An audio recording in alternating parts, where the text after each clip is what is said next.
Moral, perdón, que es el abogado de Lucas, que lo acompañó en todo este tiempo y que está en contacto con Turno Mañana. Doctor, gracias por atendernos. ¿Cómo le va?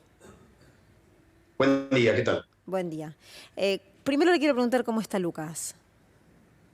Bueno, nosotros a Lucas lo dejamos de ver en el año 2018, cuando terminó la última de las causas que tuvimos con él. Recordemos que él nos viene a ver alrededor de 2008-2009, porque nosotros habíamos denunciado la causa conocida como Oil Lovers en 2006, que culminó con unas condenas a varios años de prisión, y ahí Lucas ve esta situación que había tomado Estado Público, consigue el teléfono, nos llama y nos cuenta que él también había sido abusado por un grupo similar de personas con la misma modalidad. Hicimos las denuncias que terminaron hasta el año 2018 con una condena al último de esos integrantes, que somos Roberto Santi, de 18 años de prisión. Luego básicamente no tuvimos más contacto, vino la pandemia y una vez que estuvimos todos vacunados, que volvimos a tomar contacto con él, una vida más o menos normal, lo pudimos volver a ver y él nos contó que había hecho en forma particular esa denuncia, y básicamente lo que se quejaba era, decía, mire, cuando fui con un abogado particular obtuve condenas, y cuando fui con el Ministerio Público Fiscal obtuve como una respuesta la prescripción de la causa. Razón por lo cual es que nos comentó esto.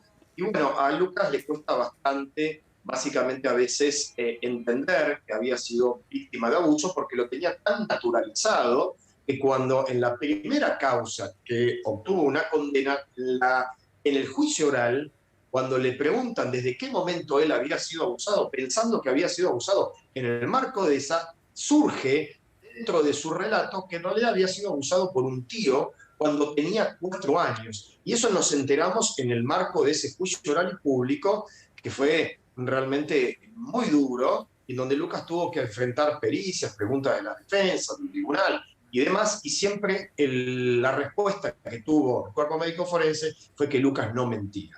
Su discurso no tenía fantasías, su discurso era coherente, tenía un relato concreto, y todos los datos que Lucas dio, siempre la justicia demostró que tenía razón. Cuando determinó de que había sido abusado en un departamento, o en este caso dijo que hacía muchos años había sido durante 9 meses secuestrado en un inmueble en la avenida Medrano y Rivadavia, se hicieron los allanamientos muchos años después y encontraron 600 videocassettes, en aquel momento eran VHS, en los cuales no solo había imágenes de Lucas siendo abusado sexualmente por el autor y el dueño de esa librería, sino que además convocaba a otros niños y a otros adultos para participar de Doctor, esos discúlpeme, encuentros de abuso sexual. este marco que usted está haciendo, este contexto tremendo, tremendo, de una víctima recurrente y frecuente de abuso, de todo este hecho, ¿fue anterior o fue posterior al momento en el que conoce a Jay Mamón? Anterior. Fue anterior. Y yendo a la causa vinculada con Jay Mamón, ¿por qué prescribe, por qué la justicia determina así, por qué la cierra con tanta facilidad?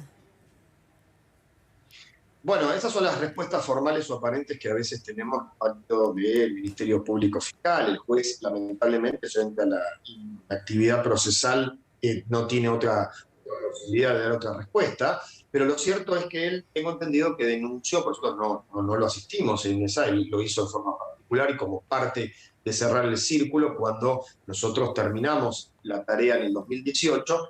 2 años después, en medio de la pandemia, él decide, producto de una terapia para terminar de sanar todas sus heridas, de no dejar ningún cabo suelto, y es cuando denuncia en diciembre del 2020 y que culmina con la prescripción en marzo del 2021, incluso teniendo la feria judicial, en donde el juez dice que no se puede investigar esta situación y sería un mecanismo de un desgaste jurisdiccional sin sentido ingresar en un mecanismo judicial para algo que no se va a poder seguir desarrollando, toda vez que los hechos serán de 16 años, cuanto menos atrás, razón por la cual ni siquiera la ley Piazza, por una cuestión de la irretroactividad de la ley penal, podría tener un juego armónico en este sentido, porque la ley Piazza comienza a regir a partir del 2015, razón por la cual en el año en que Lucas tenía 14/15 años, no existía la ley Piazza, y en función de eso lo único que le queda a Lucas ¿Y es lo usted que qué el juez dice en la piensa, resolución, doctor? el juicio de la verdad. Que No, jurídicamente... nosotros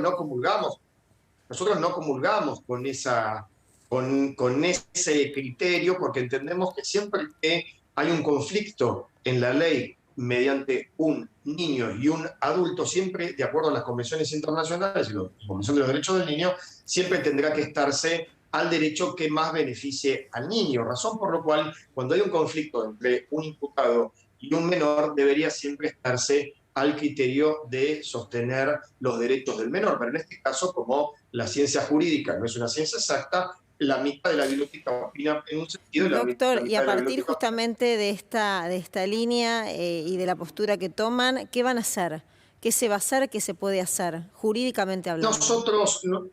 Nosotros, reitero, nosotros no lo habíamos asesorado Ujú. ni patrocinado. En el año 2018 fue la última intervención que tuvimos, él lo decidió hacer en forma personal, entendiendo de que ya tenía suficiente experiencia en el manejo judicial y entendió que quizás solo podría emprender este camino en el medio de la pandemia, pero la respuesta fue esa y lamentablemente, por más que haya hoy institutos modernos de creación pretoriana, así por los jueces, de la cosa juzgada irrita y algunas otras cosas, lo que le quedó es lo que el mismo juez dice en la resolución, el juicio por la verdad.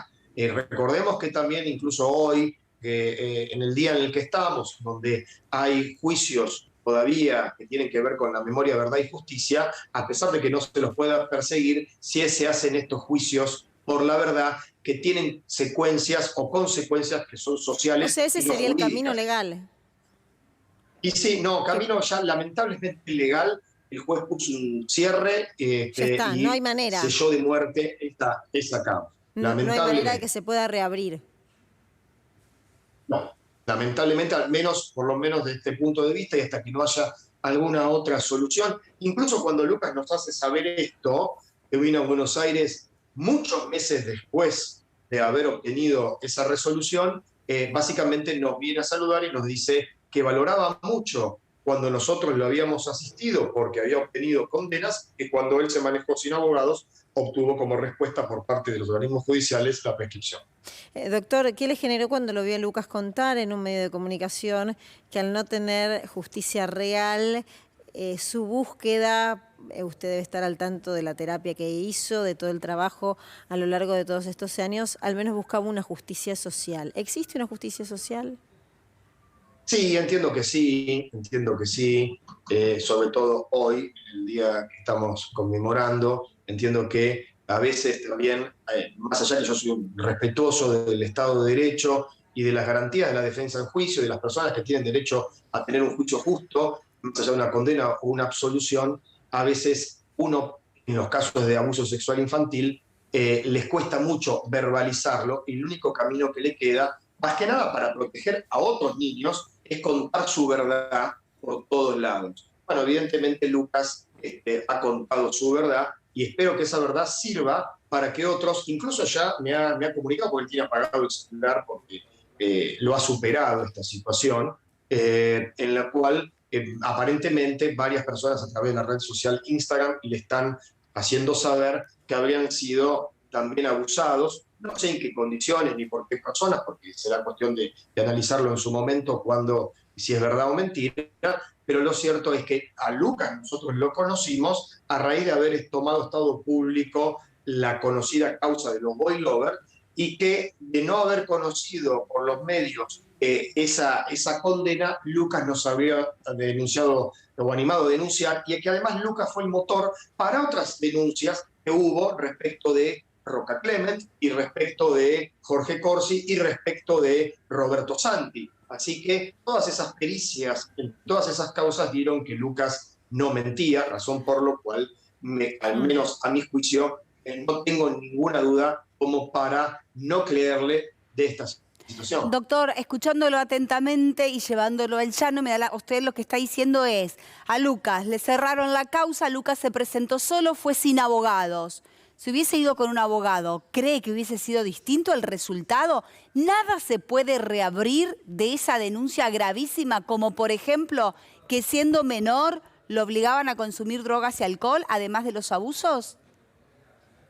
el juez lo tendría que haber tenido en cuenta, y yo entiendo que siempre que uno tiene un profesional del derecho que confía en él, cualquiera que sea, bien podría haber recurrido en apelación, interpuesto recursos de casación y otro tipo de tareas que quizás a veces quienes están al frente de un ministerio público por distintas cuestiones, o por falta de presupuesto, o por falta de personal, o por falta de tiempo, porque tenemos defensores públicos y fiscales que son maravillosos y conocen muy bien, pero no tienen ni personal, ni tiempo, ni los recursos necesarios como para a veces mantener viva todas las denuncias que reciben, razón por lo cual muchas veces el trabajo de los abogados particulares es fundamental en ese sentido y vienen a compensar aquello que la Fiscalía puede hacer. De hecho, nosotros hemos sido querellantes en esas causas de abuso prácticamente lo que se llama en solitario, buscando nosotros las pruebas, acompañando las pericias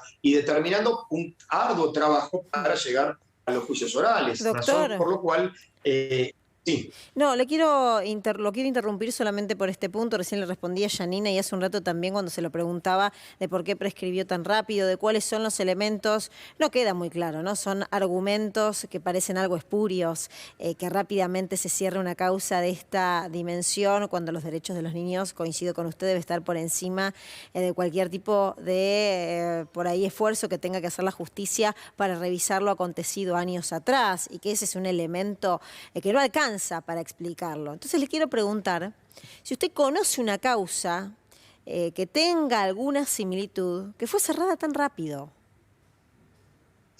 La verdad que lamentablemente sí. A veces las respuestas formales o aparentes de la justicia son más comunes de lo que uno cree. Muchas veces las causas son cerradas o como si fuera un número y no se dan cuenta de que delante de una persona de carne y hueso que sufrió y que merece una respuesta judicial y no una respuesta burocrática. A veces hay un ejercicio abusivo del cortar y copiar y se remiten a precedentes anteriores que no son situaciones análogas. Muchas veces se dice que los jueces hablan a través de sus sentencias, lo cual a mí me parece una aberración, porque yo pretendo de alguna manera que haya una respuesta judicial en cada uno de los casos y de acuerdo a un análisis exhaustivo de las situaciones personales de cada individuo que recorre a ese servicio de justicia. Cuando básicamente nos basamos en precedentes de precedentes de precedentes, no estamos dando una respuesta acabada. Ahora, doctor, a ver si entendí bien. Porque por supuesto usted habla con cierto tecnicismo lógico porque es su función. ¿Puedo interpretar que el juez que cerró en 3 meses la causa con esa velocidad argumentó que no tenía sentido, que era un desgaste para la justicia ir años atrás para realmente encontrar la verdad? ¿Ese es el corazón de la explicación de por qué en 3 meses cierran una causa con una denuncia semejante? Sí, correcto, sería un buen resumen. Dice básicamente, palabras más, palabras menos, que los hechos ocurrieron hace al menos 16 años atrás, razón por la cual no tendría sentido comenzar una investigación, porque evidentemente, más allá de todo, cuando esto sea elevado a un juicio oral y público, bien podría ocurrir esto de que la causa estaba prescripta, y la prescripción